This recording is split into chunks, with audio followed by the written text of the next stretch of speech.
Film horor Taiwan terbaru, Mystery Writers, mengikuti cerita tentang misteri bangunan Jinsin, sebuah bangunan misterius yang nyata adanya di Taiwan. Bangunan tersebut dikenal paling misterius dan angker, berkaitan dengan kematian 19 orang di lantai 4. Lantai 4 gedung tersebut terbakar hebat dan menewaskan 19 orang. Dugaan utamanya adalah kabel yang macet. Kecelakaan mematikan tersebut terjadi pada 29 Mei 1984, yang juga diikuti dengan misteri lain dan keanehan lainnya. Asap tebal yang mengepul ke langit dan sulitnya jalur pemadaman membuat kejadian mengenaskan itu tidak terhindarkan. 19 orang tewas mengenaskan. Insiden yang mengejutkan tersebut memunculkan rumor horor yang terus berlanjut, hingga akhirnya bangunan itu pun dikenal sebagai rumah berhantu. Semenjak tragedi mengenaskan tersebut, semakin banyak rumor horor yang beredar di masyarakat sekitar.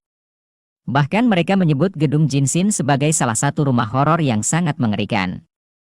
Namun, bukannya ditutup oleh yang punya, gedung ini malah tetap kembali beroperasi dengan diberikan harga sewa yang sangat rendah dari pasaran kala itu. Maka dari itu, meskipun berhantu gedung ini tetap dipenuhi para penghuni. Film ini tidak membuang-buang waktu dalam menciptakan suasana yang menakutkan dan kita diperkenalkan dengan seorang pria bernama Xiao, yang mengambil pekerjaan sebagai penjaga keamanan di sebuah apartemen yang tampak bobrok. Xiao sedang menulis kumpulan cerita hantu, dan ingin merasakan langsung kejadian yang dilaporkan di gedung tersebut. Ternyata kebakaran terjadi pada tahun 1980-an dan merenggut nyawa penghuni yang tidak bersalah. Tentu saja Anda akan berpikir bahwa makhluk pendendam ini masih berkeliaran, menunggu untuk menakuti siapapun yang menghalangi mereka.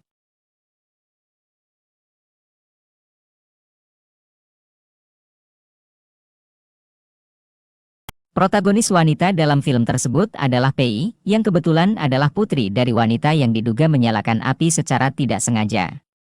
Dan untuk melanjutkan cerita, dia memiliki kemampuan psikis yang menjadikannya orang yang sempurna untuk diajak bergaul. Suatu hari ada beberapa orang yang datang ke gedung Jinsin untuk mencari inspirasi tentang cerita hantu. Mereka diantaranya si pengusir setan yaitu Pei, diperankan Chen Yu, dan seorang YouTuber bernama Xiao, diperankan Pan Junlun. Selain itu, ada satu orang yang juga ikut membantu mereka, yaitu Yiting, diperankan Zheng Yinsheng. Dia sendiri merupakan seorang pekerja dari utara yang membantu Pei dan Xiao Jun untuk pindah ke gedung Jinsin.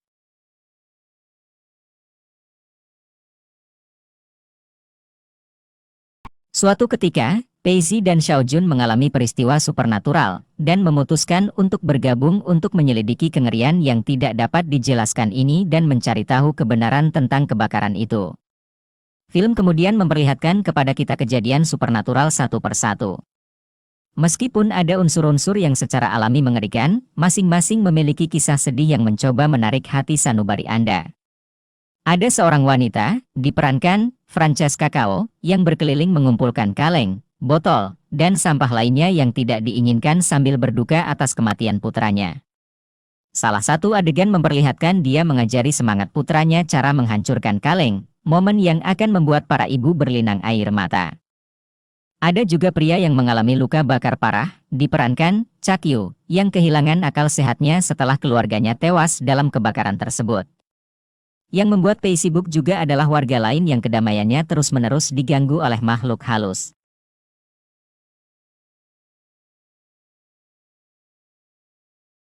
Gedung Jinsin selama ini memang dikenal sebagai bangunan angker nomor 1 di kota Taipei. Pada masa-masa awal selesai dibangun, gedung ini sebenarnya difungsikan sebagai bangunan perhotelan.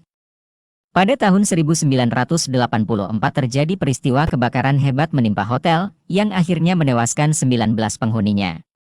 Korsleting listrik dicurigai sebagai alasan mengapa kobaran api melalap cepat bangunan tersebut.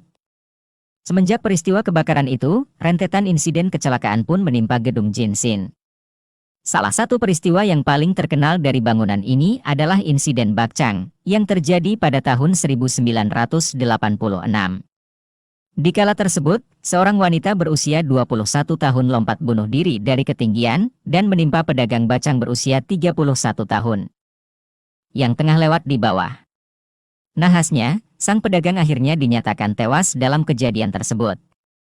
Pada tahun 1996, gedung Jinsin kembali terjadi insiden kebakaran. Kali ini ada 2 warga dilaporkan tewas dan 61 lainnya luka-luka. Tidak lama kemudian, bangunan tua ini lagi-lagi dikejutkan dengan aksi pembunuhan yang menimpa sepasang kekasih.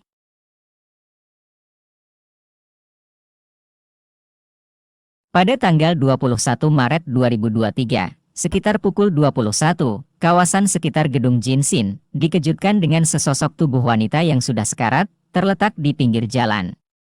Wanita tersebut disinyalir mengakhiri nyawanya dengan cara melompat dari ketinggian. Aparat yang bertugas kemudian menghubungi mobil ambulans untuk melakukan prosedur penyelamatan. Namun sayang, sebelum tiba di rumah sakit, nyawa sang wanita tersebut tidak berhasil diselamatkan. Setelah menggeledah atap bangunan Jinsin, tim kepolisian menemukan sepasang sandal yang mengarah keluar gedung, yang dicurigai adalah milik dari wanita bersangkutan. Otoritas berwenang menyelidiki penyebab mengapa wanita tersebut memilih mengakhiri hidupnya dengan cara yang sangat tragis.